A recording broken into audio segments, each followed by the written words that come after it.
नमस्कार। People's voice digital media platform को स्वागत। बंधुगण, वर्तमान भली सांप्रतिक परिस्थिति रे समग्र राज्य रे बहुचर्चित सुभद्रा योजनार एक नुआ अपडेट संपर्क में आपण मानक सूचना देवाई जाऊँ।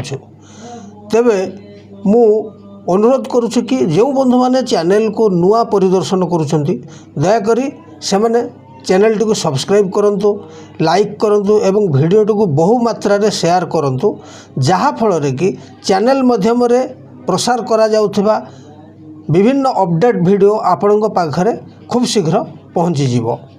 तेबे समग्र राज्य रे सुभद्रा योजना को नहीं विभिन्न कल्पना जल्पना लगी रही बेले खूब शीघ्र यार अंत घटवा जाउछि। एठारे नुआ तथ्य अनुसार राज्य सरकार पक्षर योजना को नहीं एक स्टैंडर्ड ऑपरेटिंग प्रोसीजर जहाँकि एसओपी बोली कहुच्छी, यही एसओपी जारी करा जिवा घटना राज्यर योजनार वास्तवता को उज्जीवित करिछि।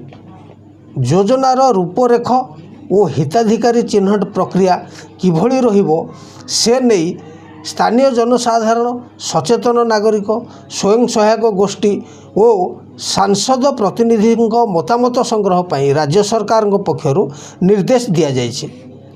तेबे समस्त मतामत और सविशेष रिपोर्ट तुरंत सरकार को प्रदान पाई प्रत्येक जिल्लार जिल्लापाल मानू निर्देश दि जाइए।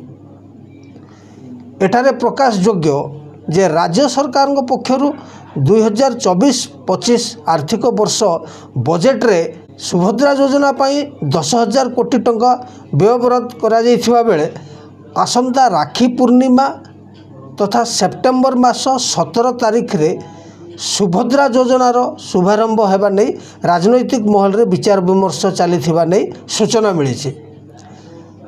तेबे योजना को नहीं कौन सी द्वंद्व रे न रहिबा पई माननीय उपमुख्यमंत्री श्रीमती प्रभाती परिड़ा विभिन्न सामाजिक गणमाध्यम जरिया रे जनसाधारण को परामर्श देइछन्ते। अपरपक्षे